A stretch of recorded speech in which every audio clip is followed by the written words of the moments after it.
Welcome to this first session of news with knowledge. ये जो series है उसमें हम आपको लेटेस्ट जो फाइनेंसिस के न्यूज़ है उनकी असर हमारे पे क्या होती है, साथ में हम थोड़े फाइनेंसिस के जो बेसिक फंडामेंटल जो रूल्स होते हैं वो सीखने की कोशिश करेंगे। तो starting with the first news, on 9 April RBI reduced repo rate which is a interest rate from 6.25 to 6%। आपको शायद पता होगा इंडिया के अंदर जो इंटरेस्ट रेट सेट करना होता है वो RBI के पास अथॉरिटी है।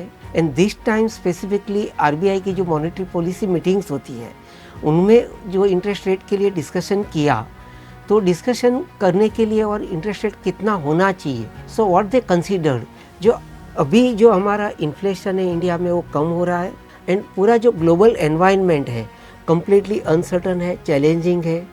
US ने बहुत सारी कंट्रीज़ पे टैरिफ डाला है, हमारा GDP प्रोजेक्शंस जो है वो लोअर हो रहा है। तो ये सब चीज़ों को ध्यान में रखते हुए RBI ने डिसाइड किया कि अभी हमारा इंटरेस्ट रेट जो है वो फ्रॉम 6.25% से 6% होना चाहिए, सो 0.25% से कम किया। इसमें से हम क्या सीखे, तो first of all what is the repo rate. Repo rate is the rate at which RBI lends gives loan to all the banks। And ये जो भी इंटरेस्ट रेट डिसाइड करते हैं रिपो रेट, तो RBI का फोकस क्या होता है, RBI का मेन फोकस होता है इंटरेस्ट रेट के साथ इन्फ्लेशन कम रहे और इंडिया का जो GDP या ओवरऑल प्रोग्रेस है वो ज़्यादा रहे। लेकिन हमको एक सवाल वो भी आता है कि जो लोअर रेट है इंटरेस्ट रेट, वो RBI को कैसे इंडिया का ग्रोथ में हेल्प करता है। तो इंटरेस्ट रेट अगर लो है, इसका मतलब जो भी लोग लोन लेना चाहते हैं एजुकेशन के लिए, व्हीकल्स के लिए या हाउसिंग के लिए, तो ज़्यादा लोन लेने के चांसेस है।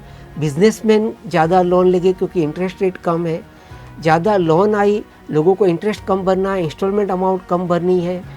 बिजनेसमैन जो इन्वेस्ट कर रहे हैं उससे प्रोडक्शन बढ़ेगा, डिमांड बढ़ेगी, इनकम बढ़ेगी कंपनीज़ की, कॉरपोरेट्स की। तो ये सब मिला के कंपनी जो अपना इंडिया का जो GDP ग्रोथ है वो एक बढ़ेगा। लेकिन ये सब करते हुए RBI ऑलवेज एक दो चीज़ की ध्यान रखते हैं कि इंडिया का ग्रोथ तो बढ़े लेकिन इन्फ्लेशन नहीं बढ़ना चाहिए, और कम से कम इंटरेस्ट रेट में इंडिया का ग्रोथ कैसे बढ़े वो RBI का फोकस होता है। Very ideal scenario, other scenario RBI के लिए क्या हो सकता है, lower interest rate, lower inflation and higher GDP। अभी हम देखेंगे कि जो इंटरेस्ट रेट कम हुआ उसकी असर हम पे क्या होती है। तो फर्स्ट ऑफ ऑल जैसे हमने बोला कि अगर हम बोरोइंग्स हमने ऑलरेडी किया है या तो करने वाले हैं, हाउसिंग है, व्हीकल, तो उसके ऊपर इंटरेस्ट कम भरना है। लेकिन साइमल्टेनियसली हमारा जो इन्वेस्टमेंट है बैंक के FDs में, डिबेंचर्स में, बॉन्ड्स में, जहाँ पे हमको फिक्स इंटरेस्ट मिल रहा है, तो इंटरेस्ट भी कम होगा। थर्ड, इन्फ्लेशन लो है, मतलब महंगाई कम है, तो हमारा जो हाउस होल्ड बजट है, एक्सपेंसिस है, वो कम हो जाएगा।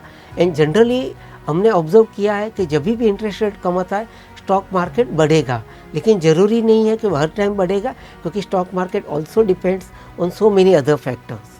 अगर इसको हम सम अप करें सेशन को, तो लोअर इंटरेस्ट रेट डेफिनेटली सब लोगों के लिए अच्छा है, ओवरऑल इकोनॉमी के लिए अच्छा है। हम लास्ट पूरा 20 साल का अगर चार्ट देखें तो 20 साल में आप देखेंगे 2009 से इंटरेस्ट रेट कम हुआ है, इन्फ्लेशन कम हुआ है। 2009 में इंटरेस्ट रेट था ओनली 4.75%, लेकिन तभी अचानक इन्फ्लेशन हो गया 12%। तो RBI ने क्या किया, धीरे धीरे 4.75 से इंटरेस्ट रेट को धीरे धीरे 1 या 2 साल में बढ़ा के 8.5% कर दिया, तभी इन्फ्लेशन हमारा कम हुआ। उसके बाद आप देखेंगे तो जनरली हमारा अभी इन्फ्लेशन एंड इंटरेस्ट रेट धीरे धीरे कम हो रहा है। एक चीज़ हमको इसमें से ये भी याद रखनी है, जो सीनियर सिटीज़न है जिनका सोर्स ऑफ इनकम खाली इंटरेस्ट इनकम है, उनको एक चीज़ याद रखनी चाहिए कि इंटरेस्ट रेट धीरे धीरे कम हो रहा है तो उसकी इंटरेस्ट इनकम भी कम होगी। अभी एक सवाल आप सबके लिए, what is the reverse repo rate, और आज की तारीख में वो रेट क्या है। आपका आंसर है, आप जो भी है प्लीज़ कमेंट बॉक्स में डालिए। आशा रखते हैं कि this session was useful to you in understanding the basic of finance, the interest and the correlation between the interest, inflation and the GDP growth. आपको और कुछ ऐसे टॉपिक समझना है तो प्लीज़ हमें लिखिए। Thank you very much.